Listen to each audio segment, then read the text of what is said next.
मेरे सरकार आए हैं। सजा दो घर को गुलशन साम, सजा दो घर को गुलशन साम। मेरे जय जय राम कृष्ण हरे, जय जय राम कृष्ण हरे, हरे जय जय राम कृष्ण हरे। हॅलो हॅलो जय जय राम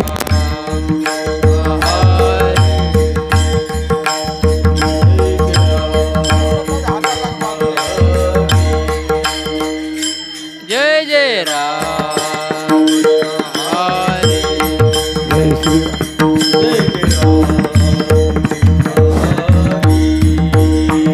जय जय राम कृष्ण हरे,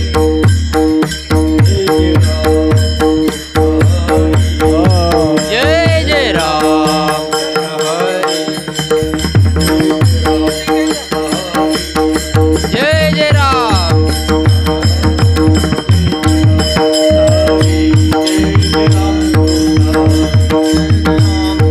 हरे, जय जय राम हरि,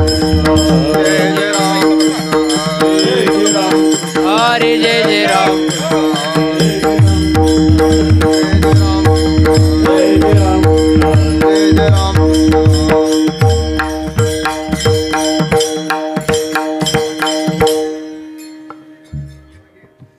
सुंदर ते ध्यान उभे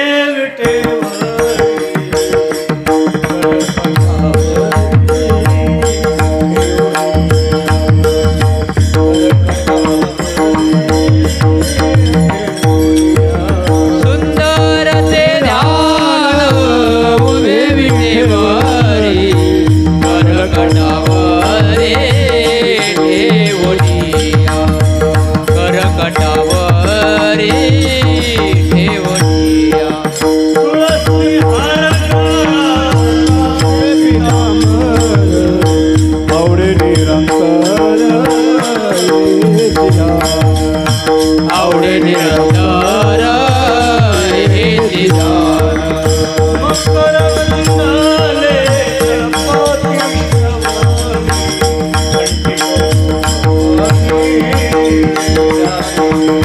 कंटिको सुहामणी विराजित,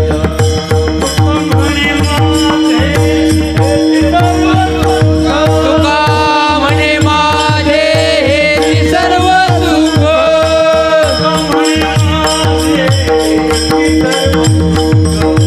पाहिन श्रीमुख आवडी, पाहिन श्रीमुख आवडी,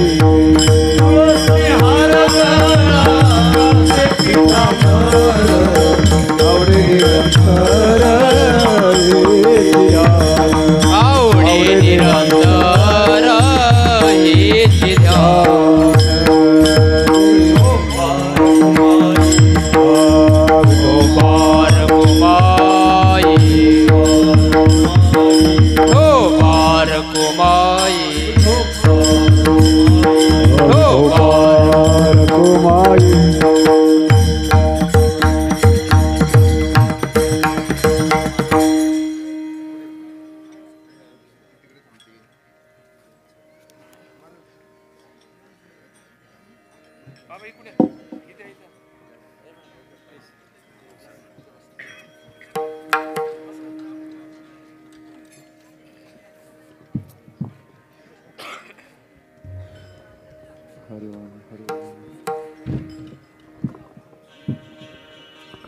हरे राम कृष्ण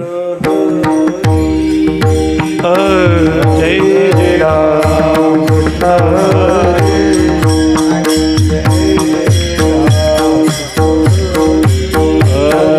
जय जय राम कृष्ण हरे, जय जय राम कृष्ण हरे, जय राम कृष्ण हरे।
सर्वस्वाचा त्याग तो सदा सोवळा, सर्वस्वाचा त्याग तो सदा सोवळा, सर्वस्वाचा त्याग तो सदा सोवळा,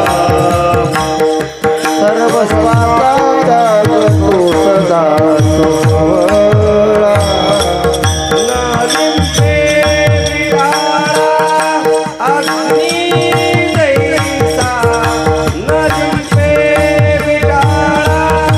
अग्नी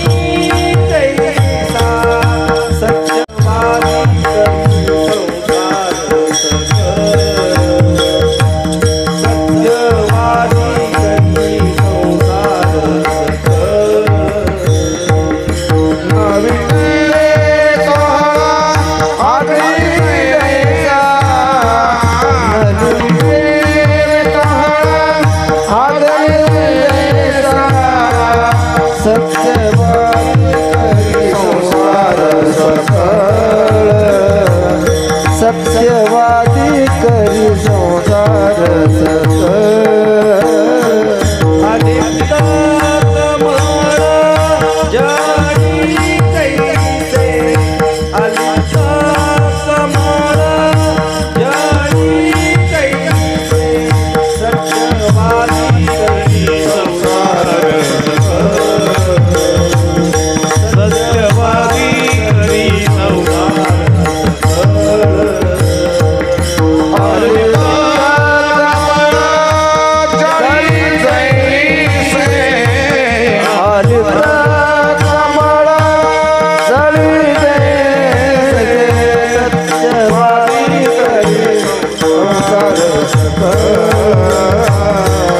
सत्यवादी करी संसार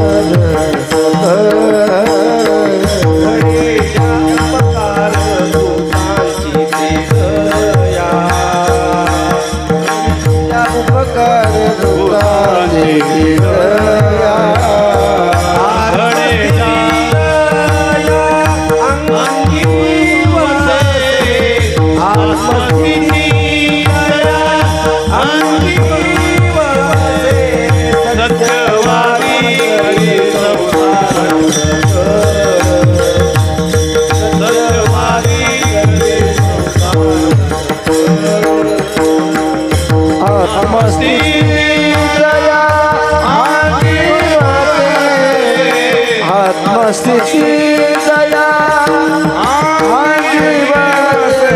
सत्यवादी करी संसार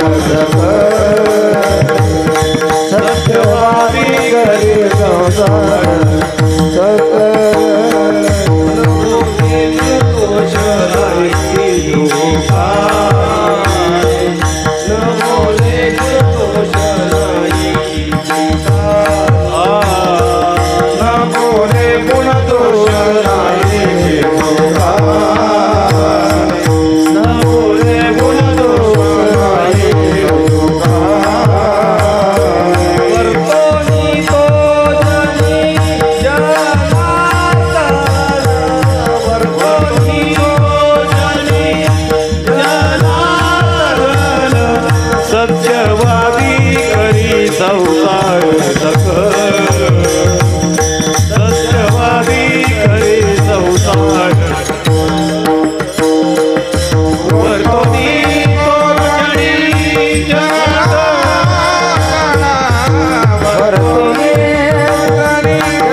सर्वस्वाचा त्याग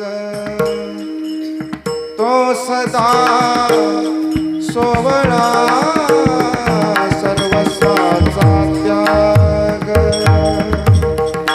तो सदा सोवळा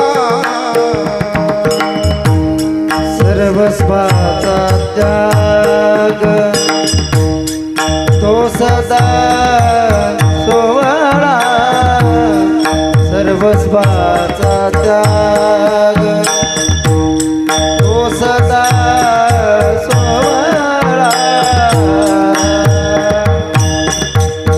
त्याग तो सदा सोवळा सर्वस्वाचा त्याग तो सदा सोवळा सर्वस्वाचा त्याग तो सदा सोवळा सर्वस्वाचा त्याग तो सदा सोहळा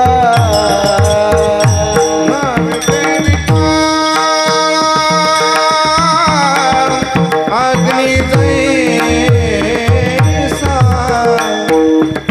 नवीन काळा अग्नि जैसा सत्यवादी करी संसार सकळ सत्यवादी करी संसार सकळ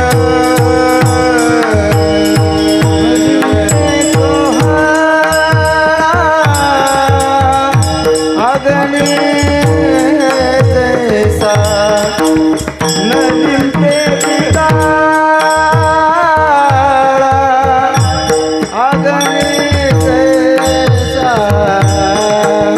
सत्यवादी करे संसार सकळ सत्यवादी करे संसार सकळ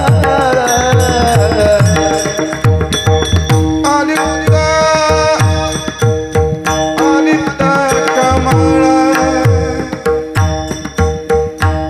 जळी जैसे आ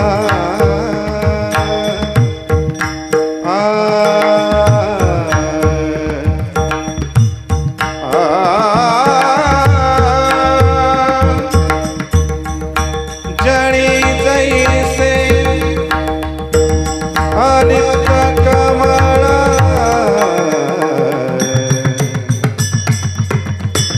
आलिप्त कमळ जळी जैसे आलिप्त कमळ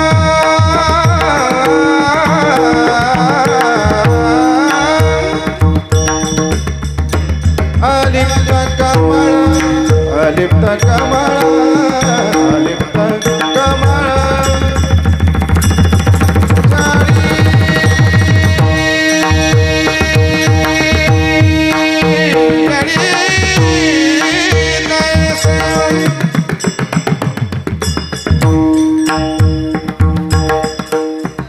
अलिप्त अलिप्त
सोवळा न लिंबे विटाळा अग्नी जैसा सत्यवादी करी संसार सकळ अलिप्त कमळ जळी जैसे घडे ज्या उपकार भूतांची ते दया घडे ज्या उपकार भूतांची ते दया आत्मस्थिती तया अंगी वसे सत्यवादी करी संसार सकळ अलिप्त कमळ जळी जैसे न बोले गुणदोष नाही की जे कानी न बोले गुणदोष नाही की जे कानी वर्तोनी तो जनी जनार्दन सत्यवादी करी संसार सकळ अलिप्त कमळ जळी जैसे तुका म्हणे वर्म जाणितल्या वीण तुका म्हणे वर्म जाणितल्या वीण वाया करिता शीण सांडी मांडी सत्यवादी करी संसार सकळ अलिप्त कमळ जळी जैसे विठोबार खुमाई विठोबार खुमाई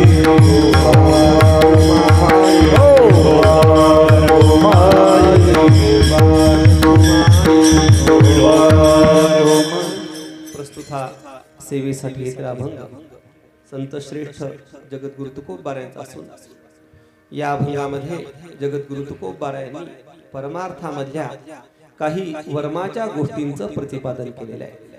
यथामती यथाकाल आणि यथाशक्ती. यथाशक्ती म्हणायचं कारण माझी तब्येत जरा ठीक नाही, त्यामुळे तब्येत जोपर्यंत साथ देते तोपर्यंत आपण या अभंगाचं चिंतन करण्याचा प्रामाणिक प्रयत्न करू.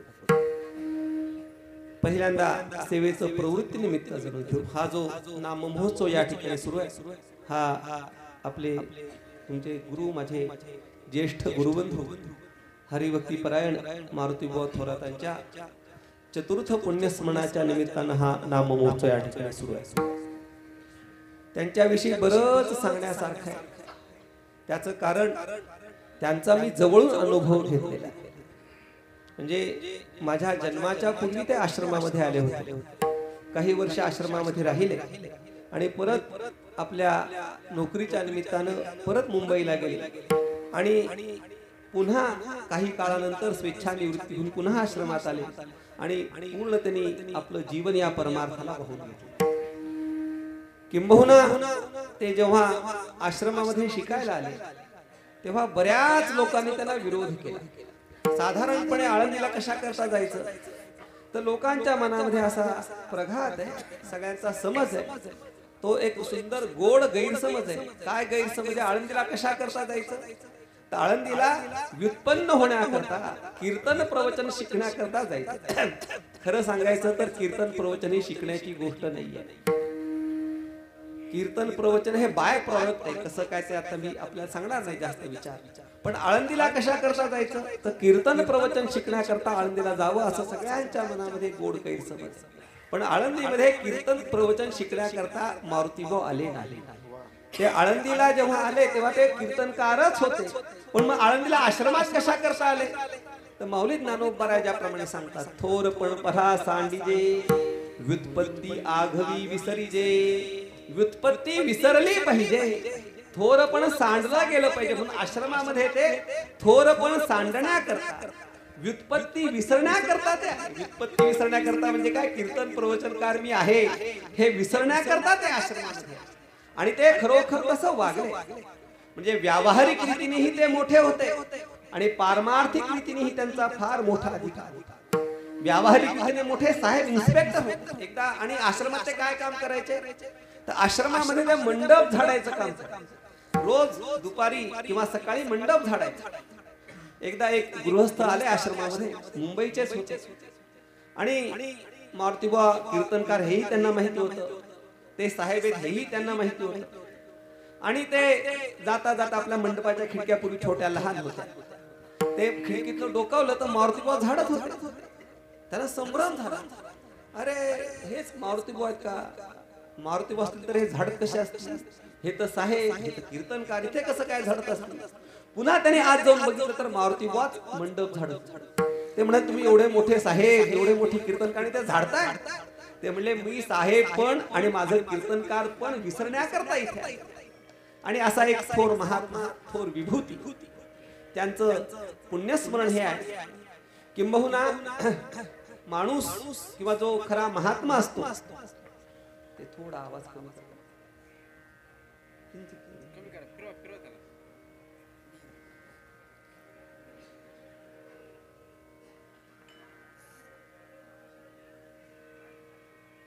बस ठीक हो दे. तर त्यांचा जो देहावसान त्यांचं झालं, त्यांनी जो देह ठेवला, त्यांचं देहावसान झालं नाही, त्यांनी देह ठेवला. असं का? तर त्याही वेळेला मी त्यांच्या सोबत होतो. त्यांची तब्येत बिघडली, काही त्रास व्हायला लागला थोडासा. मग काही लोक म्हणले, अहो त्याला दवाखान्यात कशाला द्यायचं, इथेच राहू द्या. आमचे विनायक महाराज होते. मी त्यांना म्हणालो, असं करणं काही योग्य नाही, आपण त्यांना दवाखान्यात नेलं पाहिजे. आणि जेव्हा डॉक्टर सांगतील की आता उपचार काहीही नाही, तेव्हा आपण त्यांना परत घेऊ. दवाखान्यात नेलं, 2-3 दिवस तिथे ठेवलं त्यांना. आणि ठेवल्यानंतर डॉक्टरने सांगितलं की सगळे उपचार झालेत आणि आता ते काही राहणं शक्य नाही, 1 तासाभरामध्ये त्यांचा देह जाईल असं सगळ्या डॉक्टर लोकांनी सांगितलं. मग आम्ही ॲम्ब्युलन्सनी आश्रमामध्ये आणलं आणि आश्रमात आल्यानंतर पुन्हा 1.5-2 दिवस त्यांचा देह तसाच, प्राण तसाच होता. कारण की आपल्या ज्या गुरु आहेत ब्रह्मलीन ताई, ज्या दिवशी त्यांनी देह ठेवला त्याच दिवशी ब्रह्मलीन मारुतीबाबांना देह ठेवायचा होता, म्हणून चंपा षष्ठीच्या दिवशी त्यांनी आपला देह ठेवला. या मारुतीबाबांच्या पुण्यस्मरणाच्या निमित्तानं हा नामोत्सव संपन्न होतो. आपण हे सगळं गुरुकार्य बुद्धीने करता ही अत्यंत आनंदाची गोष्ट. आणि हा जो सेवेसाठी घेतलेला अभंग, हा अभंग ब्रह्मलीन मारुतीबाबांचं चरित्र सांगणारा अभंग. आमच्या विनायक महाराजांनी त्यांचं चरित्र सांगितलं तळेगावामध्ये. खरं हे महत्वाचं आहे. म्हणजे वेदांत, तर्क, न्याय ह्याच्यापेक्षा संत चरित्र हे अत्यंत महत्वाचं आहे. म्हणजे मला येत नाही म्हणून मी सांगत नाही, मी शिकून आपल्याला सांगतो की वेदांत शास्त्रापेक्षा, न्यायापेक्षा, व्याकरणापेक्षा महत्वाचं काय असेल तर संत चरित्र हे अत्यंत महत्वाचं. आणि ब्रह्मलीन मारुतीबाबांचं चरित्र सांगणारा, त्यांचं आयुष्य त्यांनी कसं घालवलं हे सांगणारा हा अभंग. मानवी जीवनामध्ये कोणतीही जरी गोष्ट करायची असेल तर ती गोष्ट करताना त्या गोष्टीचं वर्म जाणलं पाहिजे. लोक अनेक गोष्टी करतात, पण अनेक गोष्टी करत असताना त्यातलं वर्म न जाणता गोष्टी. प्रपंचामध्ये सुद्धा वर्म जाणलं पाहिजे, परमार्थामध्ये सुद्धा वर्म जाणलं पाहिजे. आता मृदंग वाजवता आपण, म्हणजे नाव लौकिक आपला फार मोठा आहे, तर मृदंगामधलं वर्म काय हे जाणून घेतलं पाहिजे. लोक वर्म न जाणता मृदंग वाजवतात. काय संपत महाराज वर्म काय मृदंगातलं? किती बोल येतात, किती जोरात वाजवतो, हे वर्म आहे का? अजिबात हे वर्म आहे. मृदंग कोणी वाजवावा? ज्याला मृदंग स्वरामध्ये लावता येतो त्यांनी मृदंग वाजवला पाहिजे. म्हणून मृदंगाचं वर्म काय? तर मृदंग स्वरामध्ये असणे हे मृदंगाचं वर्म. असं का म्हणतो? समजा तालामध्ये थोडंफार कमी जास्त झालं तर काय होतं? ती ताल बिघडते. पण स्वरामध्ये जर काही कमी जास्त झालं तर परिपूर्ण कीर्तन बिघडतं. म्हणून मृदंगाचं वर्म काय?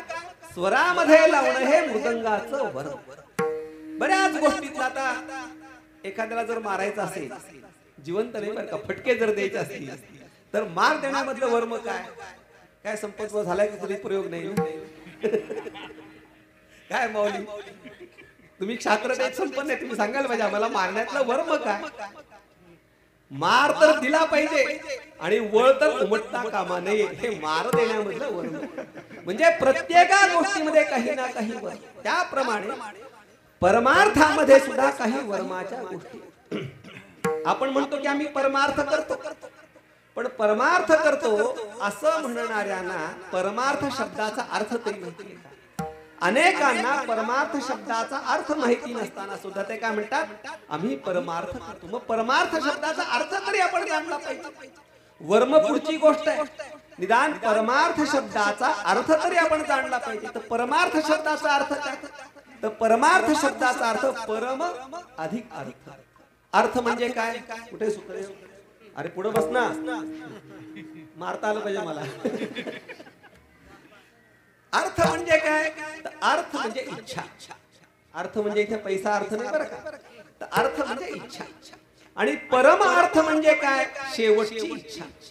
शेवटची इच्छा म्हणजे एखाद्या गुन्हेगाराला फाशीची शिक्षा होते आणि शिक्षा झाल्यानंतर त्याला विचारतात तुझी शेवटची इच्छा काय? तर शेवटची इच्छा ती नाही बरं का. इथे शेवटची इच्छा म्हणजे काय? की ज्या इच्छेनंतर कोणत्याही प्रकारची इच्छा शिल्लक राहिली कृत कृत्य झालो कृत्य झालो कृत्य झालो इच्छा केली ते पावलो इच्छा केली ते पावलो इच्छा केली ते पावलो इच्छा केली ते पावलो इच्छा केली ते पावलो इच्छा केली ते पावलो कृतकृत्य झालो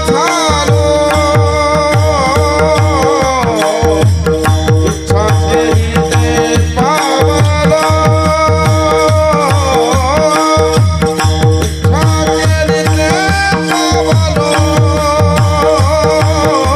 ते पावलो कृत्य कृत्य झालो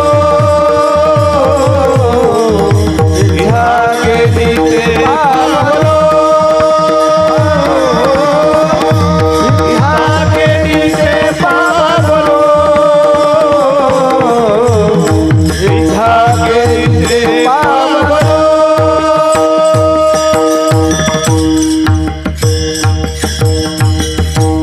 कृतकृत्य झालो इच्छा केली ते पावलो तर परमार्थ म्हणजे काय अशी इच्छा की ज्या इच्छेच्या परिपूर्ततेनंतर कोणत्याही प्रकारची इच्छा शिल्लक राहत नाही अशा स्वरूपाची जी इच्छा तिचं नाव काय परमार्थ परमार्थ म्हणजे काय परमार्थ महाधन परमार्थ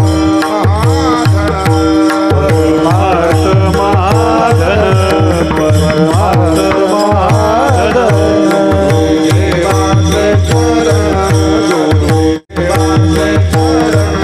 जोडी देवाचे चरण जोडी देवाचे चरण भावया जतन हे उपाय लाभाचे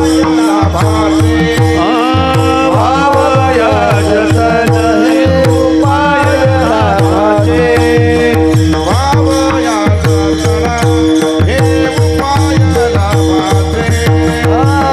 भावया जतन हे उपाय लाभाचे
परमार्थ महाधन जोडी देवाचे चरण व्हावया जतन हे उपाय लाभाचे बराच विस्तार सांगण्यासारखा आपण एका शब्दामध्ये सांगून पुढे जातो जोडी देवाचे चरण परमार्थ महाधन जेणेकरून भगवंताच्या स्वरूपाची आत्मत्वाने ज्याने प्राप्ती होते त्याचं नाव आहे परमार्थ मग हे जर परमार्थातलं वर्म आहे हे वर्म न जाणता जर आपण परमार्थ केला तर त्या परमार्थाची किंमत शून्य हे महाराज अभंगाच्या शेवटच्या चरणात तुका म्हणे वर्म जाणतिया साठी तुका म्हणे वर्म जाणती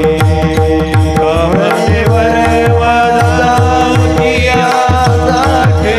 तुका म्हणे वर्म जाणती तुका म्हणे वर्म जाणतली वीण तुका म्हणे वर्म जाणतल्या वीण तुका म्हणे वर्म जाणलेल्या वीण तुका म्हणे वर्म जाणलेल्या वीण माया करिता सीना सोनी मानी माया करिता सीना सोनी मानी सत्यवादी करी संसार सत्यवादी करी संसार सकाळ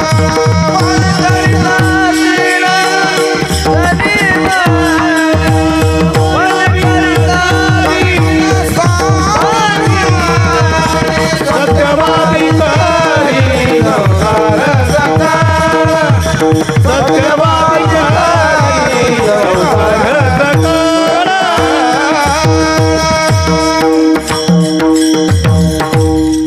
परमार्थ जर करायचा असेल तर परमार्थातलं वर्म जाणून घेतलं पाहिजे. आणि परमार्थाचं वर्म न जाणता जर कोणी परमार्थ करेल तर त्याचा परमार्थ कसा असेल तर महाराज सांगताय तुका म्हणे वर्म जाणितल्या वीण वाया करिता शीण सांडी मांडी. परमार्थाचं वर्म न जाणता जो परमार्थ करतो त्याचा परमार्थ वाया आहे. म्हणजे त्याच्या परमार्थाचं काहीही फळ मिळत नाही. मग काय होतं शीण सांडी मांडी. सांडी मांडी करताना फक्त शीण होतो परमार्थ वाया जातो. म्हणून परमार्थ जर वाया जाऊ नये असं वाटत असेल तर परमार्थामधलं वर्म जाणं. एखादी गोष्ट आपण जेव्हा करतो तेव्हा ती गोष्ट केल्यानंतर आपल्याला शीण होतो का नाही. काय पूर्णानंद महाराज समजा अभ्यास केला वर्षभर आणि वर्षभर अभ्यास करून परीक्षा दिली तर वर्षभर अभ्यासाचा शीण आहे का नाही.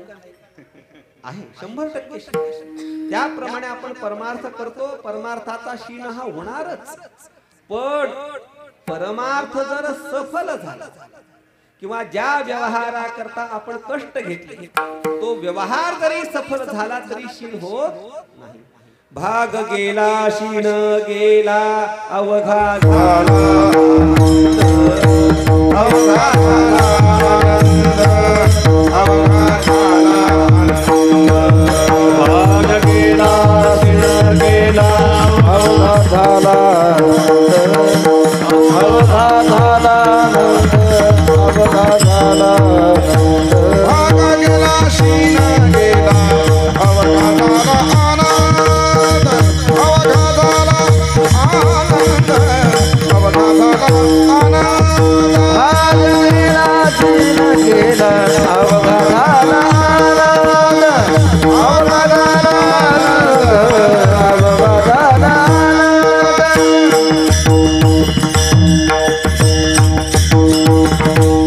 भाग गेला शीण गेला अवघा झाला आनंद. म्हणजे ज्या वेळेला आपण परमार्थ करतो पण परमार्थामधलं वर्म न जाणता जर परमार्थ केला तर काय होतं परमार्थ वाया जातो. त्याच्यामध्ये शीण होतो. म्हणजे काय परमार्थ हा निष्फल होतो. आणि परमार्थ जर सफल झाला तर शीण भाग होत नाही. म्हणून भाग गेला शीण गेला अवघा झाला आनंद. म्हणून परमार्थ करत असताना परमार्थामधल्या वर्माच्या गोष्टी पहिल्या जाणल्या पाहिजेत आणि मग परमार्थ केला पाहिजे. न जाणता गुरुवार महाराज नेहमी सांगतात अरे बाबा तुला मी जे काम सांगतो ते काम करायच्या आधी काय काम करायचं हे नीट समजून घे आणि मग तू काम कर. त्याप्रमाणे परमार्थ करायच्या आधी परमार्थ म्हणजे नेमकं काय हे नीट समजावून घेतलं पाहिजे आणि मग परमार्थामध्ये आपण प्रवृत्त झालं पाहिजे. ठीक आहे. जगद्गुरु तुकोबाराय काय सांगतात की वर्म जाणल्याशिवाय परमार्थ करू नका. वर्म न जाणता जर परमार्थ कराल तर परमार्थ वाया आहे आणि तो परमार्थ कसा आहे निष्फल आहे.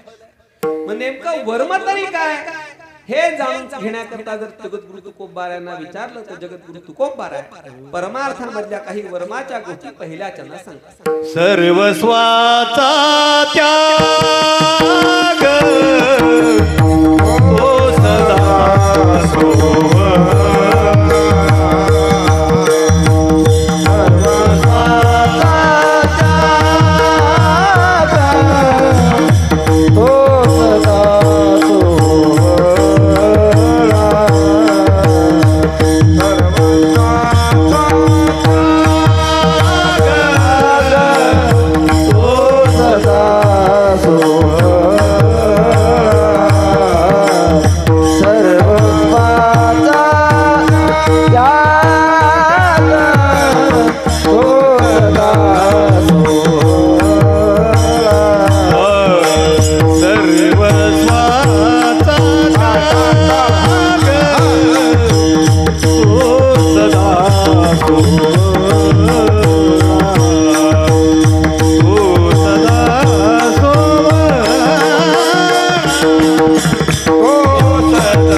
पहिली गोष्ट सांगतात सर्वस्वाचा त्याग. आणि जो सर्वस्वाचा त्याग करतो तो कसा आहे? तो सदा सोवळा. आणि कशाप्रमाणे सोवळा आहे? न लिंपे विटाळा अग्नी जैसा. आता आपल्या मायबाप सरकारचा कायदा आहे. आपण कायद्याच्या राज्यामध्ये राहतोय आणि ज्या कायद्याच्या राज्यात राहतो त्या कायद्याप्रमाणे आपण वागलं पाहिजे. पसंत असो का नसो कायद्याप्रमाणे वागणे हे आपलं कर्तव्य आहे. त्यामुळे सोवळा, ओवळा, विटाळ या शब्दांचा उच्चार केला तर आपल्याला बिनभाड्याच्या खोलीमध्ये राहावं लागतं. पण हे शब्द माझे नाहीत, हे शब्द तुकोबारायांचे. त्यामुळं आपल्याला काही त्याच्यामध्ये अडकायचं कारण नाही. लोकसभेमध्ये किंवा कुठल्याही भाषणामध्ये जेव्हा आपण बोलत असतो तर बोलत असताना जर आपण एखादा संदर्भ दिला तर त्याच्यामध्ये ते सांगतात कोट अनकोट. म्हणजे हे जे काही मी आता तुम्हाला सांगतो हे माझं म्हणणं नाही, हे त्या माणसाचं म्हणणं आहे. तुम्हाला शिक्षा करायची असेल तर जो बोलला त्याला करा, माझा त्याचा काही संबंध नाही. त्याप्रमाणे हे जे सगळं सांगणं, हे सगळं सांगणं कोणाचं आहे? जगद्गुरु तुकोबारायांचे. म्हणून आपण कुठल्याही कायद्याच्या कचाट्यामध्ये अडकत नाही. मी वकील आहे बरं का, त्यामुळे काळजीपूर्वक बोललं पाहिजे. असं तुकोबाराय सांगतात की सर्वस्वाचा त्याग. आणि जो सर्वस्वाचा त्याग करतो तो कसा आहे? तो सोवळा आहे. आता 2-3 गोष्टी अत्यंत विचारली. पहिली गोष्ट आहे की सर्वस्वाचा त्याग करणं म्हणजे काय. पुढची गोष्ट आहे सोवळा म्हणजे काय. आणि अग्नीचा अविटाळत्व किंवा अग्नीचा अविटाळपणा कसा, या 3 गोष्टी अत्यंत महत्वाच्या चिंतन. पहिली गोष्ट आहे सर्वस्वाचा त्याग. आता सर्वस्वाचा त्याग याच्याविषयी शास्त्रात बराच विचार. आता त्याग वगैरे असं काही सांगायला लागलं तर लोक म्हणतात चला निघा आता काही थांबण्यात अर्थ नाही. गुरुवर्य महाराज आश्रमात आल्यानंतर विचारतात तू सर्वस्व समर्पण करणार आहेस का? पहिला प्रश्न आल्या आल्या मुलं निघून जातात.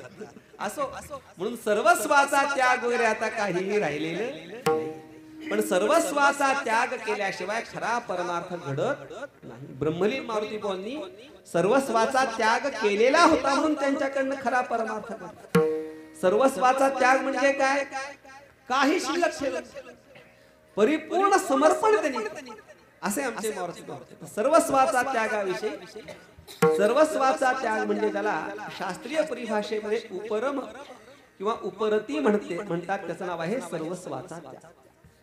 त्याच्याविषयी बराच विचार आहे. थोडक्यात सांगून पुढे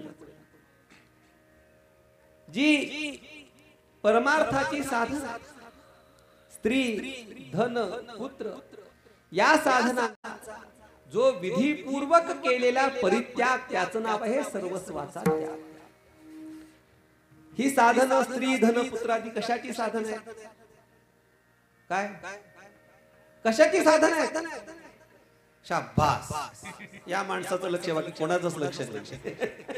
आमचे डॉक्टर हुशार आहेत. तर स्त्री धन पुत्रादी की प्रपंचाची साधन नाहीये. स्त्री धन पुत्रादी ही कशाची साधन आहेत? परमार्थाची साधन. का परमार्थाची साधन आहे? तर स्त्री शिवाय पत्नी शिवाय काही यज्ञ करता येत नाही. आणि ते यज्ञ निष्काम बुद्धीने जर केला तर तो यज्ञ कशाचं साधन आहे? परमार्थाचं साधन. म्हणून स्त्री धन पुत्रादी कोणाची साधन आहे? परमार्थाची साधन. या साधनांचा अंगीकार करायला कोणी सांगितलंय? वेदांनी सांगितलं. मग वेदांनी ज्या साधनांचा अंगीकार करायला सांगितलेला आहे त्याचा काय करायचा आहे? परित्याग करायचा. अरे सोडूनच द्यायचं तर घ्यायचं कशाला असा प्रश्न कोणाच्याही मनामध्ये येणं साहजिक. त्याचं कारण असं घ्यायचं कशाला आणि सोडायचं. तर एका मर्यादेपर्यंत त्या स्त्री धन पुत्राधिक साधनांची आवश्यकता आहे. आणि मर्यादा संपल्यानंतर ती साधनं सोडून द्यायची. समजा आपण गावाला निघालो आणि गावाला निघाल्यानंतर विमानामध्ये बसलो. विमान कुठपर्यंत सोडतं? आता जायचं ना अयोध्येला माऊली, कुठपर्यंत सोडतं विमान? लखनौ पर्यंत सोडतं. पुढे काय अजून सोडत नाही. मग आपण जर हट्ट करून बसलो विमान भारी आहे मी विमानाला सोडणारच नाही तर अयोध्येला जाऊ का आपण? नाही. मग अयोध्येला जाण्याकरता जिथपर्यंत विमानाची आवश्यकता होती तिथपर्यंत विमान सोडायचं नाही. आणि एकदा आवश्यकता संपली की विमान सोडल्याशिवाय पुढे जाता येत. त्याप्रमाणे ही जी साधन आहे या साधनांची जोपर्यंत आवश्यकता आहे तोपर्यंत त्या साधनांचा परित्याग करायचा नाही. आणि साधनांची आवश्यकता संपली की त्यांचा परित्याग करायचं नाव सर्वस्वाचा त्याग. दुसरा सर्वस्वाचा त्याग आहे या संपूर्ण जगताचं जे मूळ कारण अविद्या अज्ञानमेवास्य हि मूल कारण. अज्ञान या संपूर्ण जगताचं मूळ कारण आहे. आणि मूळ कारण स्वरूप असलेल्या अज्ञानाचा परित्याग करणं त्याचं नाव आहे सर्वस्वाचा त्याग. पुढे सांगतात तो सदा सोवळा. तो सदाचा सोवळा. सोवळेपणा आणि ओवळेपणा याच्याविषयी पूर्व मीमांसेमध्ये इतका सूक्ष्म विचार आहे की विचारायची सोय नाही. आमचे ब्रह्मलीन आजोबा इतकं त्यांचं सोळ ओळ होतं की विचारायची सोय. गुरुवर्य महाराज नेहमी सांगतात जर रस्त्याने ते चालत असते आणि चालत असताना जर कांद्याच्या वरचं जे टरफल आहे ते कांद्याचं टरफल जर ओलांडलं तरी ते स्नान करायचे. आता कीर्तनकारांच्या संमेलनामध्ये म्हणजे ही गोष्ट कधीची आहे? तुम्ही आला होता बहुतेक. त्या त्र्यंबकेश्वरला एक कीर्तनकारांचं संमेलन झालं होतं साधारणपणे 90-92 साली. त्या 90-92 सालात कीर्तनकारांचं संमेलन झालं होतं. आणि त्या कीर्तनकारांच्या संमेलनामध्ये विषय काय होता? वारकऱ्यांनी कांदा खावा का खाऊ नये. अरे हा काय विषय आहे? एकाने काय सांगितलं? मागून खाऊ नका. कोणी जर ताटात टाकला तर खा. अरे काय कमाल. म्हणजे कांद्याच्या पातीवरून जरी गेलो कांद्याच्या सालपटावरून जरी गेलो तरी स्नान करावं एवढं. पण या ठिकाणी जे सोवळेपणा जगद्गुरु तुकोबाराने सांगायचा तो लौकिक सोवळेपणा नाही. लौकिक सोवळेपणा जर सांगायचा असता तर जगद्गुरु तुकोबारा यांनी सोवळे या शब्दाकरता जे विशेषण वापरलं ते वापरलं नसतं. जगद्गुरु तुकोबारांना हे ज्ञात आहे की सोवळेपणा आहे, पण तो कसा आहे, कालाने मर्यादित केलेला आहे. ऐसे कैसे रे सोवळे शिवता होतसे ओवळे. असलं कसलं सोवळ? कोणी शिवल्यानंतर जे ओवळ होतं त्याला सोवळ म्हणायचं का? फार मोठा प्रश्न आहे. तर त्याला सोवळ म्हणता येत नाही. मग हे सोवळे पण कसं आहे? तो सदा सोवळा, तो सदाचा सोवळा. आणि सदाच सोवळे पण हे फक्त पारमार्थिक रीतीने शक्य, व्यावहारिक रीतीने शक्य नाही. त्याचं कारण जगामध्ये सगळ्यात ओवळ काय आहे? तर आपला देह हा सगळ्यात ओवळ आहे. किती ओवळ आहे? आपण जर कोणी माणूस मेला तर मेल्यानंतर काय लागतं? सूतक. काय लागतं? सूतक. ते कशाच्या संबंधाने? मेलेल्याला लागत नाही. त्या वाडा तोडणं वगैरे म्हणतात ना, त्या म्हणजे किती 7 पिढ्यानंतर बराच प्रकार आहे त्याच्यात, की 7 पिढ्यानंतर कोणीतरी ब्रह्मचारी राहायला पाहिजे. आणि जो ब्रह्मचारी राहील त्यांनी ते कुळ तोडायचं असतं. आता ब्रह्मचारी कोणी राहतच नाही, मग कुळ तोडण्याचा प्रश्नच नाही. असं म्हणजे आपल्या शरीराच्या संबंधाने आपल्या नातेवाईकांना सुद्धा काय प्राप्त होतो? विटाळ प्राप्त होतो. मग ज्या शरीरामध्ये आपण राहतो त्या शरीर संबंधाने सदा सोवळ राहणं शक्य आहे का? तर कदापि शक्य नाही. पण हा जो सर्वस्वाचा त्याग केलेला आहे तो मात्र सदा सोवळा. त्या सोवळेपणाविषयी जगद्गुरु तुकोबारांनी फार सुंदर विचार सांगितला. परस्त्री आणि परद्रव्य यांचा धरी विटाळ. विटाळ कशाचा आहे? परस्त्रीचा आणि परधनाचा विटाळ आहे. जगामध्ये जो सांगितलेला लौकिक विटाळ तो लौकिक विटाळ या ठिकाणी अपेक्षित नाही. म्हणून सर्वस्वाचा त्याग, तो सदा सोवळा. आणि तो सदा सोवळा कसा?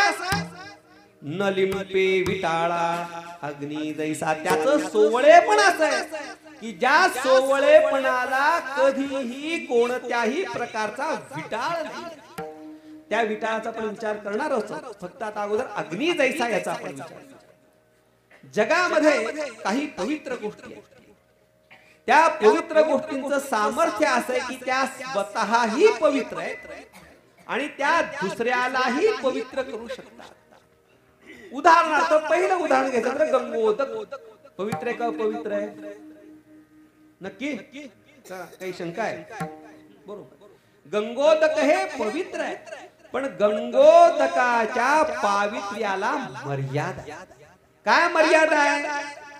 की गंगोदक जर चुकीच्या ठिकाणी आलं तर त्या गंगोदकाचं पावित्र्य नष्ट होतं. गंगोदक जरी जाहले ते मध्य भांडा आले तरी ते काही केल्या पेवोने विचारी. गंगेचं पाणी आहे, अवघड आहे बरं का. आता आला 31 डिसेंबर, त्या दिवशी मुहूर्त आहे लोकांचा. म्हणजे बिघडण्याचा मुहूर्त कधी? 31 डिसेंबर. जेवढे लोक बिघडले त्यातले 80% लोकांचा बिघडण्याचा मुहूर्त म्हणजे 31. कसं आहे काय हे सांगायचं स्थान नाही म्हणून जास्त विचार. गंगेचं पाणी आहे, मद्याबरोबर नाही.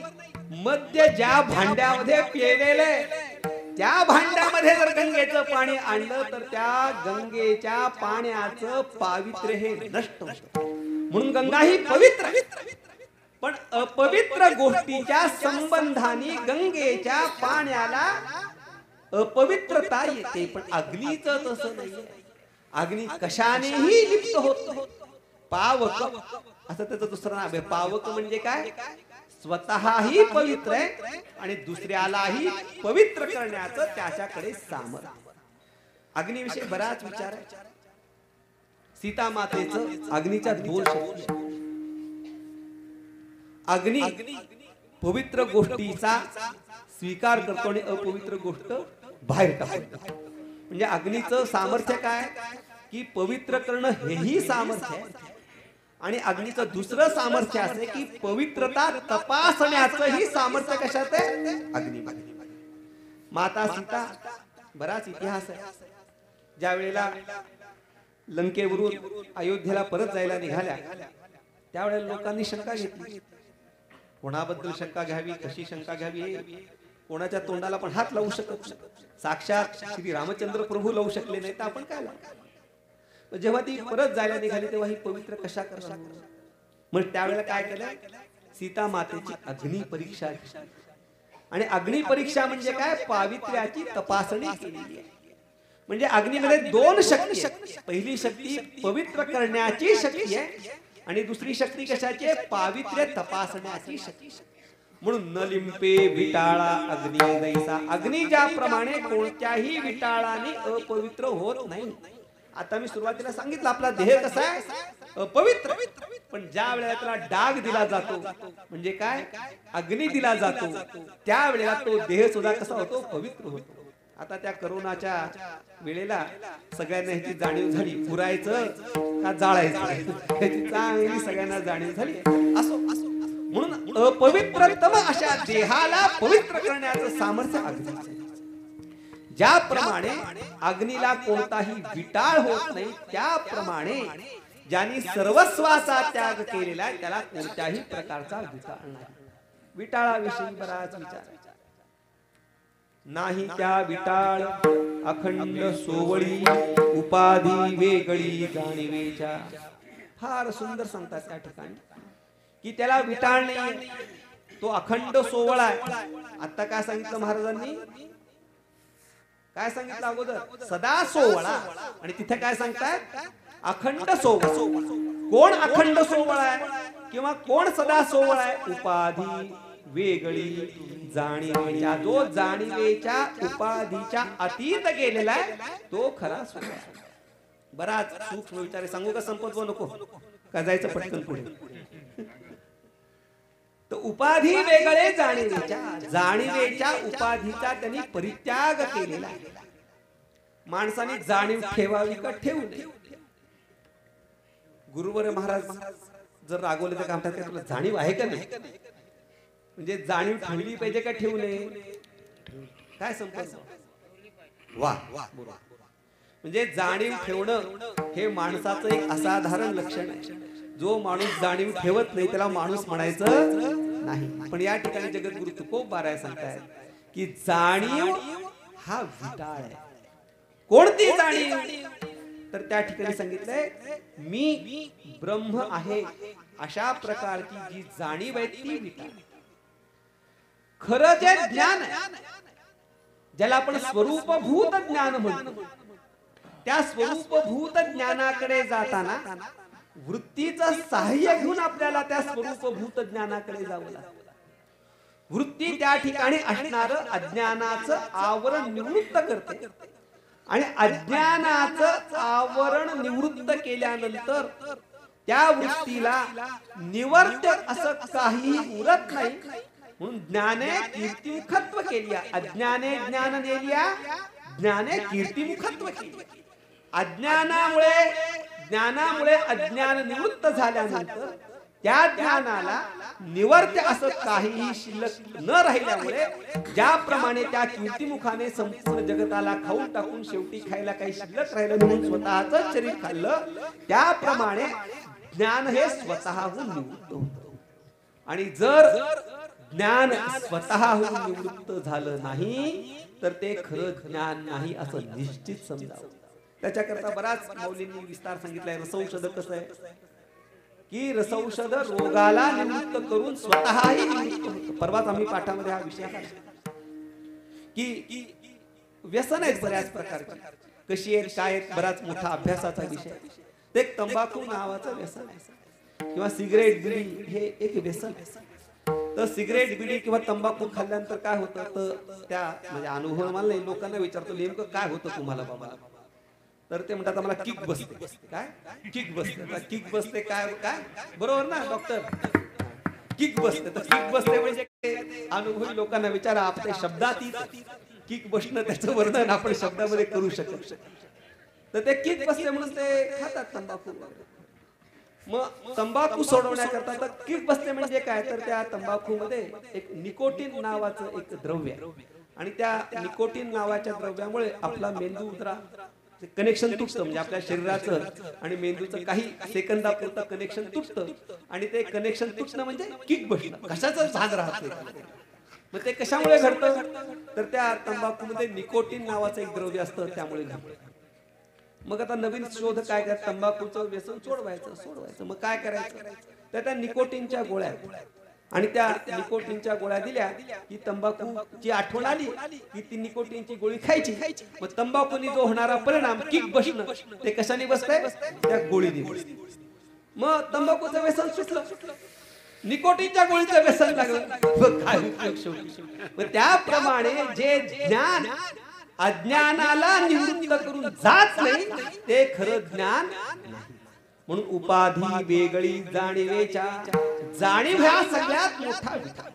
म्हणून सर्वस्वाचा त्याग तो सदा सोवळा न लिंपे विटाळा अग्नी तैसा. त्याला कोणत्याही प्रकारची जाणीव राहत नाही म्हणजे स्वरूपभूत ज्ञान झाल्यानंतर अहम ब्रह्मास्मित्याकारक वृत्तीचीही त्याच्या ठिकाणी शिल्लक राहत नाही तीही निवृत्त होते. म्हणून सर्वस्वाचा त्याग तो सदा सोवळा न लिंपे विटाळा अग्नी तैसा. मग असा जो माणूस आहे ज्याला कोणत्याही प्रकारचा विटाळ नाही. का विटाळ नाही हो का नाही विटाळ हा त्यांनी सर्वस्वाचा त्याग केलेला आहे. मग ज्यांनी सर्वस्वाचा त्याग केलेला आहे ज्याला कोणत्याही प्रकारचा आता विटाळ राहिलेला नाही असा जो महात्मा आहे तो संसार करतो का नाही. सत्यवादिकार संसार सकळ सत्यवादिकार संसार सकळ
सर्वस्वाचा परित्याग केलेला आहे जो अखंड सोवळा आहे अग्निप्रमाणे ज्याला कोणत्याही प्रकारचा विटाळ नाही असा माणूस कसा वागतो. सत्यवादी करी संसार सक. तर सत्यवादी म्हणजे ब्रह्मवेत्ता. हा ब्रह्मवेत्ता सकळ संसार करतो म्हणजे तुम्ही आम्ही ज्याप्रमाणे संसार करतो त्याचप्रमाणे तो संसार करतो परंतु अलिप्त कमळ जळी जैसे तो त्या संसारापासून अलिप्त राहतो. यामध्ये पण 2-3 गोष्टी विचारल्या. पहिला विचार आहे सत्यवादी कोणाला म्हणायचं. तो संसार करतो सकळ संसार कसं करतो आणि संसार करून अलिप्त कसा राहतो या गोष्टी अत्यंत चिंतनीय. पहिला शब्द काय आहे सत्यवादी. सत्यवादी या शब्दाचा अर्थ काय. वाद म्हणजे बोलणे. वाद म्हणजे भांडण करणे असं नाही तर वाद म्हणजे बोलणे. आणि सत्यवादी म्हणजे जो खरं बोलतो त्याचं नाव आहे सत्यवादी. तो आहे ना गोष्ट सत्यवादी राजा हरिश्चंद्र. त्याच्या करता हे संबोधन प्रसिद्ध आहे कोणतं? सत्यवादी. मग या ठिकाणी जगद्गुरु तुकोबा यांनी जो सर्वस्वाचा त्याग करणार आहे त्याच्याकरता सत्यवादी हे विशेषण वापरले. सत्यवादी म्हणजे काय? खरं बोलणार. आपण काय अर्थ करतोय? जो जीवनमुक्त महात्मा त्याला काय म्हणतो आपण? सत्य. मग खरं बोलणाऱ्याला सत्यवादी म्हणायचं का जीवनमुक्ताला सत्यवादी म्हणायचं? काय मौली?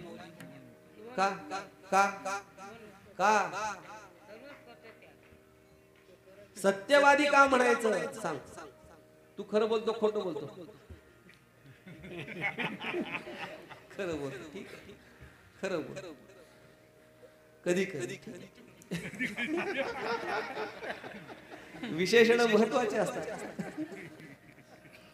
तर आपण खरं बोलतो, पण आपलं खरं बोलणं हे खरं बोलणं नाही. माणसाला खरं कुठे बोलावं हेही कळलं पाहिजे, खरं कुठं बोलायचं हेही कळलं पाहिजे.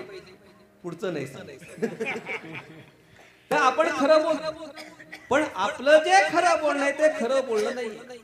आता थंडी वाजते की उकडतंय? साधा प्रश्न आहे ना. काय थंडी वाजते की उकडतं? काय होतं? अरे काय होत? ते हातात काय ते खाली खाली मांडीवर ते कशाला आणलं?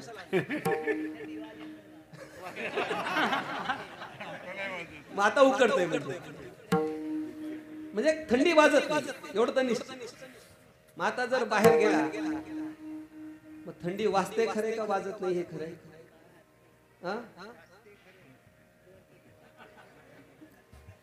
थंडी वाजणं आणि न वाजणं हे स्थलकाल सापेक्ष. म्हणजे मला थंडी वाजतं म्हणणं हेही खरंय आणि थंडी वाजत नाही म्हणणं हेही खरं. आता जरी आपल्या इथे उकडत असलं तर हिमालयात काय थंडीच. म्हणजे आपलं जे सत्य बोलणं हे सत्य कसं आहे? सापेक्ष.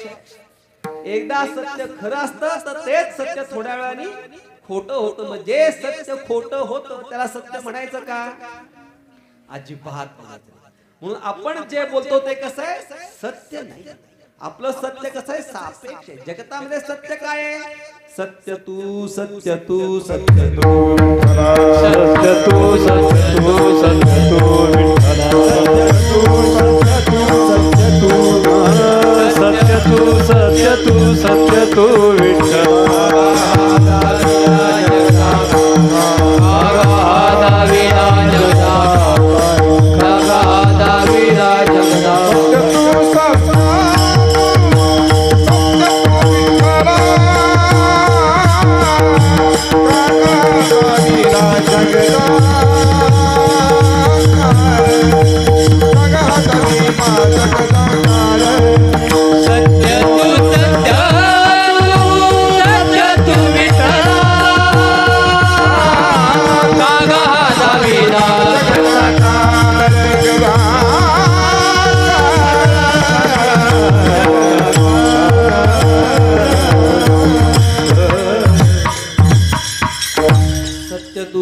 तू सत्य तू विठ्ठला कागा हा दाविदा जगदा का. तीनदा का सांगितलं वगैरे वगैरे आपल्याला त्याचा आता विचार करायचा. जगामध्ये काय सत्य आहे? विठ्ठल सत्य. आणि दुसरं काय सत्य आहे? सत्य साच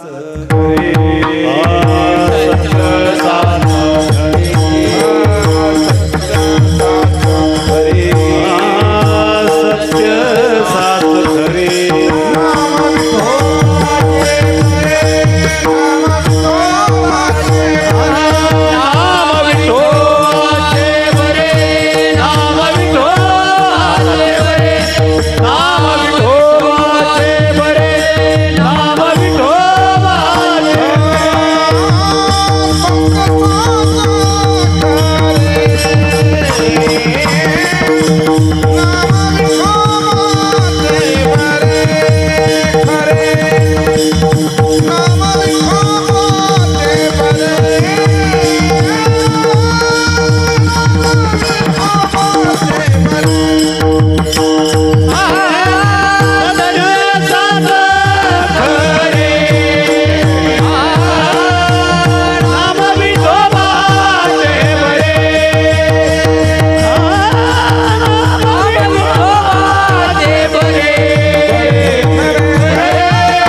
साच खरे नाम विठोबाचे बरे.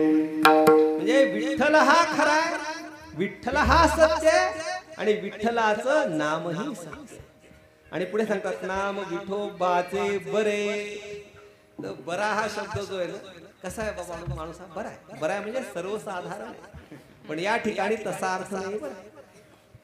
माऊली ज्ञानोबारायांनी किंवा जगद्गुरु तुकोबारायांचं जे वाङ्मय आहे त्याचा जर विचार, माऊलींच्या ज्ञानेश्वरीचं वर्णन करताना काय वर्णन केलंय, 56 भाषांचा केला असे गौरव. 56 भाषा कोणत्या काय ते आता आपल्याला सांगायचं नाही.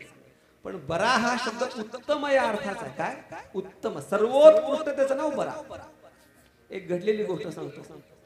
कोकणामध्ये आणि गोव्यामध्ये हरिदासी कीर्तनाची फार पद्धत आहे. गोव्यामध्ये आपले वारकरी कीर्तन फार मर्यादित आणि हरिदासी कीर्तनामध्ये महत्वाचं अंग गाणं. म्हणजे तो जर गाणारा असला तर तो कीर्तनकार, गाता येत नसेल तर कीर्तनकार नाही. एक इकडचे आपले कीर्तनकार गेले गोव्यामध्ये, तयार गायला पट्टीचे गाय. आणि सगळं कीर्तन झाल्यानंतर त्यांच्या कानावर चर्चा आली की बुवा बरा गातो. काय म्हटले, बुवा बरा गातो. अरे म्हटलं माझ्यासारखा गाणारा कोणी नाही, मला बरा म्हणतो, ह्याचा उत्कृष्ट काय आम्हाला कळला पाहिजे. त्यांनी विचारलं, अरे मी एवढं चांगलं गाणं गायलं आणि मला बरा म्हणतात. अरे बरा म्हणजे उत्तम. त्याप्रमाणे नाम विठोबाचे बरे, तर बरे म्हणजे सर्वोत्कृष्ट असं. म्हणून या जगामध्ये सत्यवादी म्हणजे कोण, जो विठ्ठलाच्या भगवंताच्या नामाशिवाय काहीही बोलत नाही, त्याचं नाव आहे सत्यवादी. पुढे सांगतात करी संसार सकळ. आपण जसा संसार करतो तसाच तो संसार करतो. त्याच्या संसारामध्ये आपल्या संसारामध्ये काहीही बहिरंग फरक नाही. आपण बायका पोरांना रागवतो, काही वेळेला बायका पोरं आपल्याला रागवतात, तसंच त्याच्याकडे जातं. विशिष्ट वेगळं काही नसतं. पण अलिप्त कमळ जळी जैसे, तो त्या संसारापासून अलिप्त. म्हणजे संसार करत नाही असं नाही, संसाराने होणारे जे सुख दुःखाधिक परिणाम ते त्याच्यावर होत नाही. कारण की तो संसाराशी अलिप्त नसतो, त्याच्या अंतःकरणामध्ये संसाराविषयी चिकटा नसतो. थोडस चांगल्या हल्लीच्या इंग्रजीमध्ये सांगायचं तर अटॅचमेंट. तो संसार करतो पण संसाराच्या संबंधाने त्याच्या अंतःकरणामध्ये कोणत्याही प्रकारची अटॅचमेंट नसते, चित्ता नसते. एक घडलेली गोष्ट आपल्या संप्रदायात मी आपल्याला सांगतो. ब्रह्मलीन दादांची गोष्ट सांगतो. ब्रह्मलीन दादा एका ठिकाणी लांब प्रवचनाला गेले होते आणि प्रवचनाला गेल्यानंतर प्रवचन सुरू होतं. आणि त्या काळी आजच्यासारखे मोबाईल वगैरे अशी काही गोष्ट नव्हती. जर काही अर्जंट तातडीचा जर काही निरोप द्यायचा असेल तर तार, इतिहास जमा झाले. म्हणजे तार काही दिवसापूर्वी 2-3 वर्षापूर्वी ते तार नावाचं जे प्रकरण आहे ते गव्हर्नमेंटनी बंद करून टाकलं. पण त्यावेळेस जर कुठला निरोप द्यायचा तर तार केली, त्याला इंग्रजीमध्ये टेलिग्राम असं म्हणतात, ती तार केली जायची. दादांचं प्रवचन चालू होतं आणि प्रवचन चालू असताना तार आली. मग तार आल्यानंतर काहीतरी अर्जंट निरोप असेल म्हणून त्या प्रवचनाचे जे संयोजक लोक होते त्यांनी ती तार घेऊन गडबडीने दादांच्या प्रवचनामध्ये दादांच्या हातामध्ये दिली. दादांनी प्रवचन करता करता ती तार उघडली आणि उघडून बंद केली आणि पुन्हा मांडी खाली ठेवून पुन्हा पुढचं प्रवचन झाल्यानंतर दादांना विचारलं लोकांनी की दादा तुमचं प्रवचन चालू असताना मध्यंतरी ही तार आली, कशाची तार होती? म्हणले माझा मुलगा निवर्तला त्याची तार होती. म्हणजे मुलगा निवर्तल्यानंतर सुद्धा कोणत्याही प्रकारचा अंतःकरणावरती परिणाम न होऊ देता प्रवचन चालू ठेवण्याचं नाव काय? सत्यवादी करी संसार सकळ आलिप्त कमळ जळी जैसे. त्याप्रमाणे ते कमळ पाण्यामध्येच असतं. कुठे उगवतं कमळ? हे काय माऊली, कुठे उगवतं? हा, पाण्यात उगत नाही, चिखलात उगवत. मग ते कमळ पंकज नाव आहे त्याचं. काय नाव आहे? पंकज. पंक म्हणजे चिखल आणि ज म्हणजे जन्म. ज्याचा चिखलामध्ये जन्म होतो त्याचं नाव काय? पंकज. ते कमळ चिखलात उगवतं पण चिखलाचा शिंतोडा सुद्धा त्याच्यावरती उडत नाही.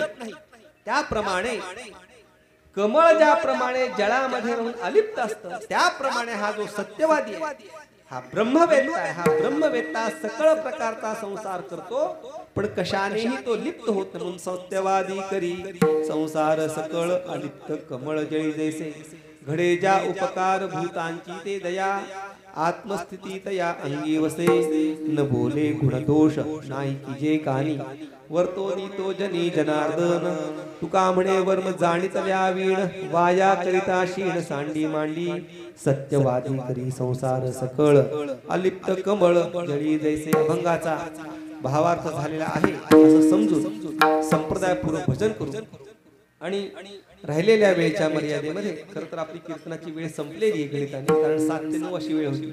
पण थोडं उशिरा चालू झाला असल्यामुळे थोडा आपण त्याचा फायदा घेऊ. काय जेवढं उशिरा सुरू झाले तेवढं तरी पुढचा काय हक्क कुठे गेले विनायक महाराज आहे का पुढचा हक्काचा वेळ आहे म्हणजे जेवढं उशिरा सुरू झालंय त्यातला काहीतरी वेळ घेऊन आपण हे चिंतन पूर्ण करण्याचा प्रयत्न. विठोबा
जगद्गुरु तुकोबाराय सांगतात सत्यवादी करी संसार सकळ अलिप्त कमळ जळी जैसे. तो सर्व प्रकारचा संसार करतो त्याला सुखही होतात दुःखही होतात परंतु त्या सुख दुःख झाल्यानंतर तो अलिप्त होतो. म्हणजे काय त्याची वृत्ती सुख दुःखाकार होत त्याचा जो परिणाम तो त्याच्यावर होतो म्हणून अलिप्त कमळ जळी जैसे. आणि असा जो महात्मा जो संसार करतो सकळ प्रकारचा संसार करतो त्याच्याकडून समाजामध्ये वागत असताना अजून काय घडतं ते महाराज तिसऱ्या चरणात सांगतात. घडे उपकार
महात्मा की जो सत्यवादी आहे ज्यांनी सर्वस्वाचा परित्याग केलेला आहे त्याच्याकडनं जगामध्ये सहजतेने वागत असताना काय घडतं?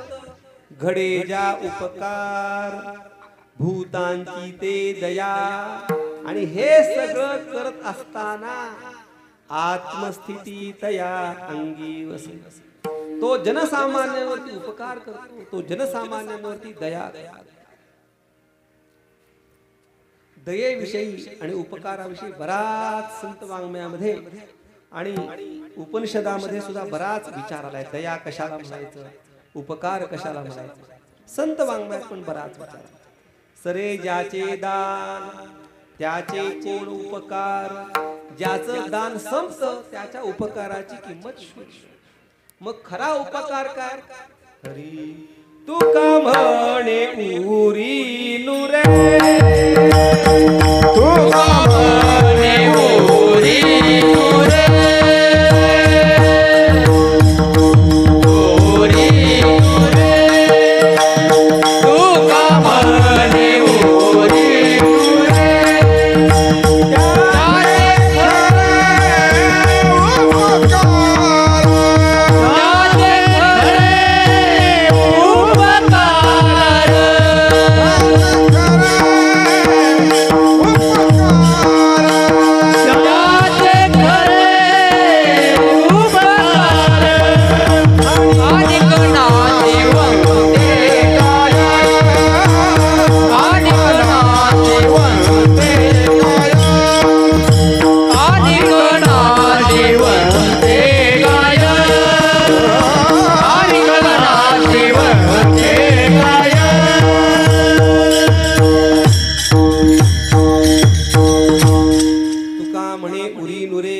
त्यांचे खरे उपकार आणि नाशिवंते काय नसरे आय याशान.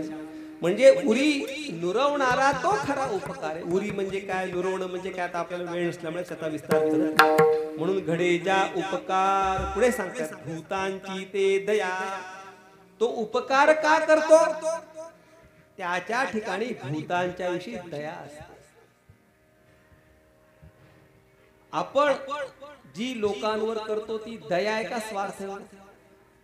का? कारण जगद्गुरु तुकोबा आहे सांगायचं भूतांची ते दया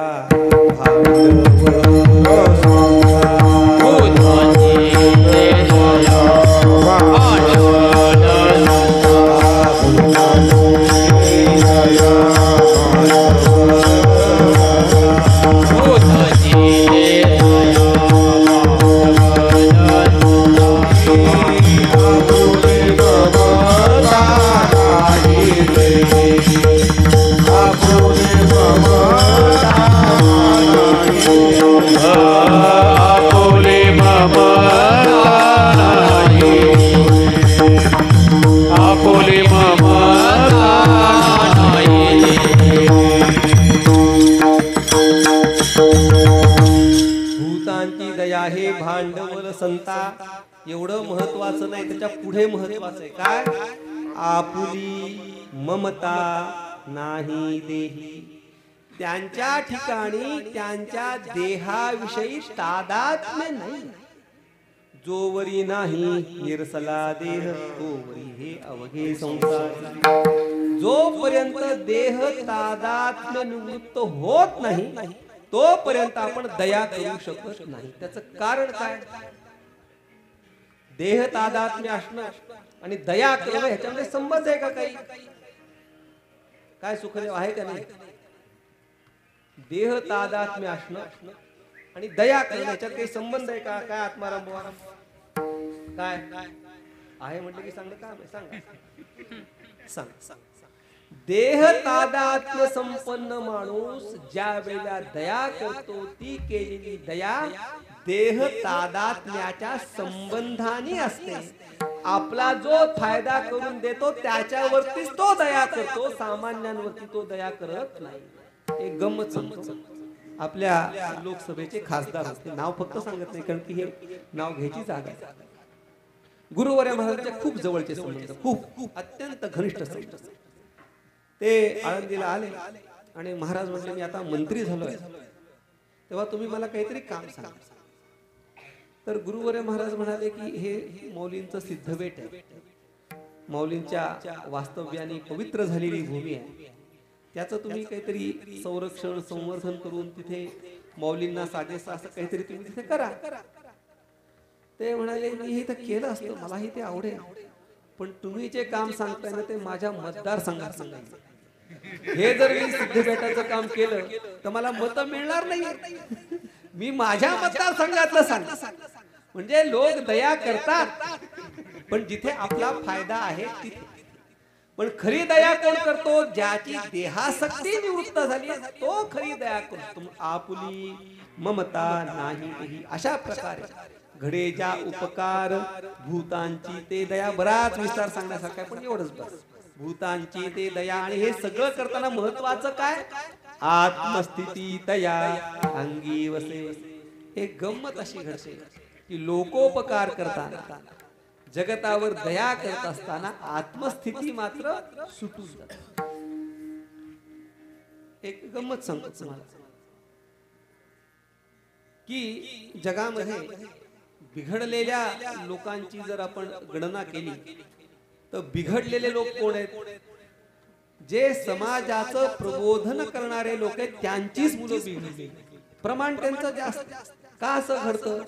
तर समाजाचं प्रबोधन करता करता इतकं वाढत जातं की स्वतःच्या घराकडे लक्ष द्यायला वेळ मिळत नाही. कीर्तनकारांची मुलं बिघडण्याची संख्या जास्त. त्याप्रमाणे संपूर्ण जगतावर उपकार करताना दया करताना जी आत्मस्थिती आहे, जी आत्माकार झालेली बुद्धी आहे, त्या आत्माकार झालेल्या बुद्धीमध्ये मात्र काहीही फरक पडत नाही. म्हणून आत्मस्थिती दया अंगी वसे.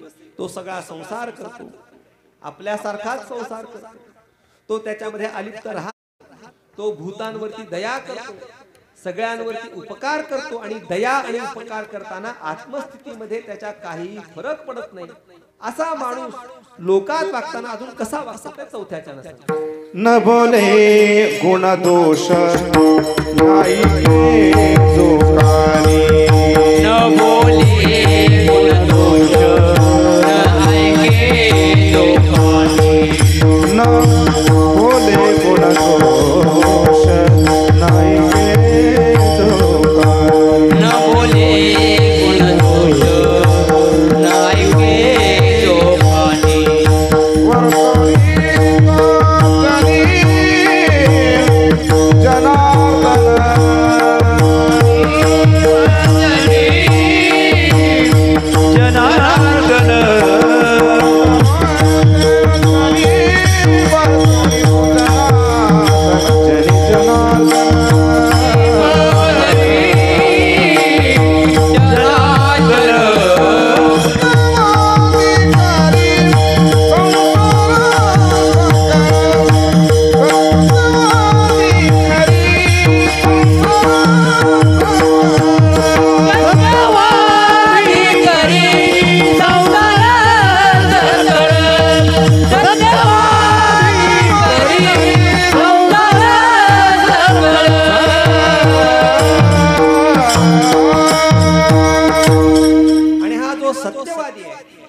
ज्यांनी सर्वस्वाचा त्याग केलाय तो संसारात कसा वागतो?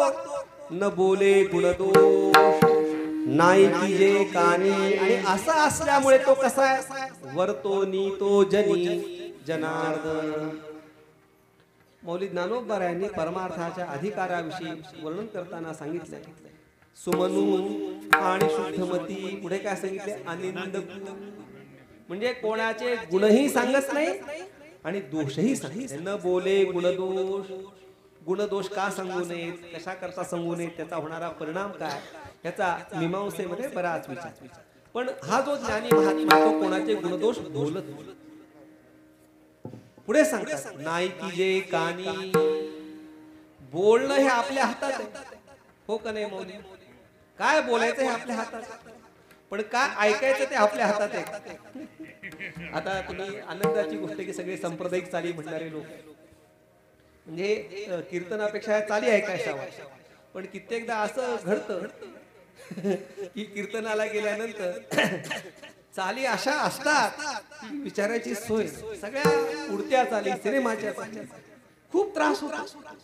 ऐकाव्याशा वाटत नाही, पण ऐकाव्या लागतात. आमचं चिदंबरचं काम कडक आहे, म्हणतो बसा. पण माझं तेवढं धैर्यही नाही आणि स्वभावही नाही बसा म्हणता. इथे आनंदाची गोष्ट, आपण सांप्रदायिक चाली म्हणतो असो. मग तिथे गेल्यानंतर ऐकाव्या लागतात ना, आपलं काय स्वागत. आता हे फटाके उडाले, ऐकायची इच्छा होती कोणाची, ऐकावे लागले का नाही. घराच्या बाहेर पडलं, बाहेर जाऊ द्या, घरात जरी बसलं तर डीजेची गाणी कानावर ऐकायला येतात. म्हणजे गाणी ऐकू नये अशी फार इच्छा आहे, पण कानावर पडतात, त्याच्यात आपलं काय स्वातंत्र्य. एक गंमत, सिगरेट ओढू नये, चांगली ओढत नाही, स्वातंत्र्य आपलं. पण आता एक गंमत अशी, आता मला खोकला झाला, सांगतो कारण. आपण आळंदीहून पुण्याला जाऊन आलो आणि एक चक्कर मारून जर परत आलो तर परत आल्यानंतर 10 सिगरेट ओढल्याचं पुण्य लागतं. किती सिगरेट ओढत नाही आपण, पण पुण्याला जाऊन आळंदीला परत आलं की 10 सिगरेट ओढल्या, म्हणजे तेवढं प्रदूषण. म्हणजे आम्हाला चुकीचा श्वास घ्यायचा नाही, पण घ्यावा लागतो ना, आपल्या हातात नाही. म्हणजे न बोलाय गुणदोष हे आपल्या हातात आहे का? निश्चित हातात आहे. कोणाच्या गुणदोषाचं वर्णन करायचं, पण नाही की जे काही आपल्या हातात नाही ना. कानावर पडले की ऐकावंच लागतं. मग काय त्याच्यामध्ये. तर वृत्ती प्रभाकरामध्ये प्रत्यक्ष ज्ञानाच्या विवरण करताना हा विषय आला. आत्मा हा मनः संयुज्यते, मनः इंद्रियेषु संयुज्यते, इंद्रियाणि विषयेषु संयुज्यते, आणि प्रत्यक्ष ज्ञान त्याच्यानंतर होतं असं त्या ठिकाणी सांगितलं. म्हणजे ज्ञान होताना ज्याप्रमाणे इंद्रियाचा आणि विषयाचा संबंध सांगितलेला आहे, त्याच्या आधी मनाचा आणि इंद्रियाचा संबंध झाला पाहिजे. मनःसंयुक्त इंद्रिय जर विषयाशी सन्निकर्षित झालं तरच आपल्याला प्रत्यक्ष ज्ञान होतं. म्हणून ज्या वेळेला आपल्या कानावरती निंदा पडते तेव्हा मनाचं कनेक्शन इंद्रियाशी कट करायचं. म्हणजे नाही की जे कानी, म्हणजे काय, कानावर पडलं तरी लक्ष द्यायचं नाही. म्हणून न बोले गुणदोष, नाही की जे कानी. आणि असा माणूस तो वरतो नितो जनी जनार्दन, जनामध्येच राहतो. काही लोक वनामध्ये जाऊन भगवंताचं चिंतन करतात, काही लोक वनामध्ये जाऊन वनितेचं चिंतन करतात, काही लोक जनामध्ये राहून वनितेचं चिंतन करतात, पण काही लोक असे जे जनामध्ये राहून जनार्दन स्वरूप असतात. म्हणून त्यांनी सर्वस्वाचा त्याग केलेला आहे. तो वर्तो नितो जनी जनार्दन सत्यवादी करी संसार सकळ, अलिप्त कमळ जळी जैसे. आणि अशा प्रकारचं जर वर्म आपण न जाणता जर परमार्थ करू तर तुका म्हणे वर्म जाणीतल्या तुका म्हणे वर्म तुका म्हणे वर्म जाणीतल्या वीण, तुका म्हणे वर्म जाणीतल्या वीण, वाया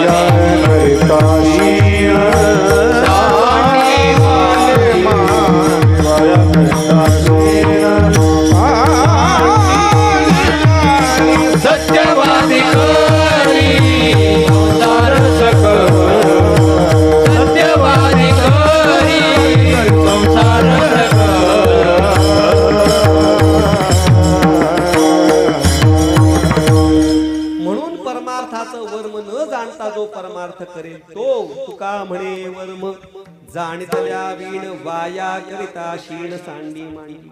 आणि हे वर्म कळण्याकरता काय केलं पाहिजे? संप्रदायपूर्वक अध्ययन केलं पाहिजे. आपलं परमभाग्य सगळ्यांचं असं की आपण जी साक्षात मौलिक ज्ञानोबालयांपासून परंपरा जी सुरू झालेली आहे त्या अतूट परंपरेमध्ये आपण सगळेजण आलो आहोत, त्या संप्रदायामध्ये आपण आहोत. म्हणून संप्रदायपूर्वक आपल्या सगळ्यांचं श्रवण झालं आणि संप्रदायपूर्वक जर श्रवण घडेल तरच आपल्याला वर्माच्या गोष्टी कळू शकतात. जर संप्रदायपूर्वक अध्ययन नसेल तर वर्म कळत नाही. पण आपल्या परमभाग्याने आपण या अतूट संप्रदायामध्ये परंपरेमध्ये आलेलो आपण संप्रदायपूर्वक अध्ययनही केलेलं आहे. सगळ्या जगात महत्वाचं काय असेल तर ज्ञानापेक्षा संप्रदाय महत्वाचा. सर्व शास्त्र विदपी असंप्रदायवत मूर्खवत उपेक्षणीय असं शास्त्र सांगतं. म्हणून आपण योग्य संप्रदायामध्ये आलेलो आहे आणि संप्रदायामध्ये येऊन आपण सगळ्यांनी जर वर्म जाणून घेतलं तर आपला परमार्थ हा फलीभूत होणार आहे. मौली ज्ञानोबा यांच्या चरणी, जगद्गुरु तुकोबा यांच्या चरणी आणि ज्यांच्या पुण्यस्मरणाच्या निमित्तानं हा कार्यक्रम सुरू आहे अशा ब्रह्मलीन मारुती महाराज थोरात यांच्या चरणी प्रार्थना करायची की आपण संप्रदायामध्ये आलेलो आणि संप्रदायामध्ये येऊन आम्हाला वर्म कळावं आणि वर्म कळून सरते शेवटी आम्हाला सत्यवादी होण्याचं सामर्थ्य प्राप्त व्हावं अशी त्यांच्या चरणी आपण प्रार्थना करायची. या चिंतनामध्ये जे काही योग्य आहे, शास्त्र संवादी आहे, सुष्ठू आहे ते माझ्या तीर्थरूप सद्गुरूंचं आहे. जे असुष्ठू शास्त्र विसंवादी आहे ते माझ्या या मडक्यातलं म्हणजे मनुष्य बुद्धिकृत दोषातले आपण सर्व ज्ञाते निरक्षीर विवेक संपन्न श्रोते आहात. जे योग्य त्याचा आपण स्वीकार करावा, त्याचं चिंतन करावं आणि जे असुष्ठू आहे त्याचा आपण परित्याग करावा. झालेली सेवा मौली ज्ञानोबा यांच्या चरणी, माझ्या तीर्थरूप सद्गुरूंच्या चरणी, सद्गुरु परंपरेच्या चरणी, सकल परंपरेच्या चरणी, तीर्थस्वरूप गुरुवन महाराज तीर्थरूप आई साहेबांच्या चरणी समर्पित करून या ठिकाणी माझ्या चिंतनाला मी विराम देतो. ज्ञानेश्वर माऊली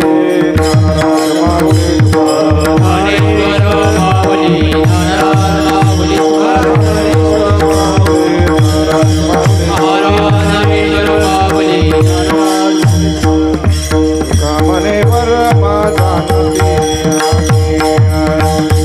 मने वर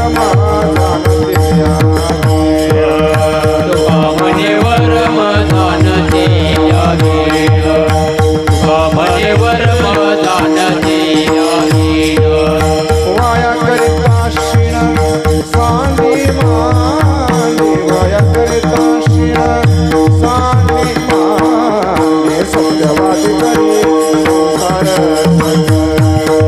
सत्यवादी करी संसार पावे करिता दिन साडी मांडी पावे करिता दिन साडी मांडी सत्यवादी करी संसार सत्यवादी करी संसार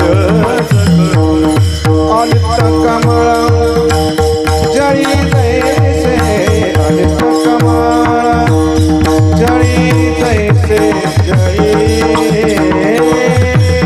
तैसे सत्यवादी करी संसार सत्यवादी करी संसार आलिप्त कमळ जळी तैसे आलिप्त कमळ जळी तैसे सत्यवादी करी संसार सत्यवादी करी संसार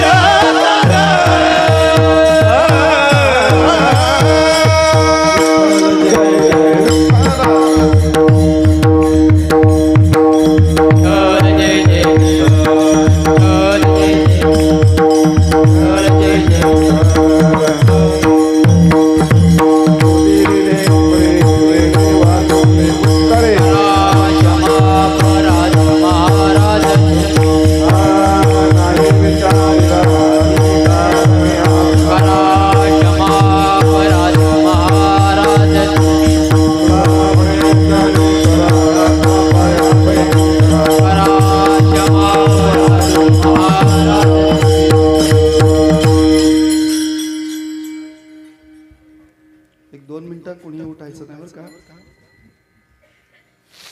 पवित्र पावन अलंकापूर नगरीमध्ये परमपूज्य प्रातस्मरणीय गुरुवर्य ब्रह्मलीन हरिभक्त परायण श्री मारुती महाराज थोरात यांचा हा चतुर्थ पुण्यतिथी सोहळा आणि या सोहळ्यातील आजची पंचदिनी कीर्तन वृत्ती सेवा या ठिकाणी संपन्न झालेली आहे.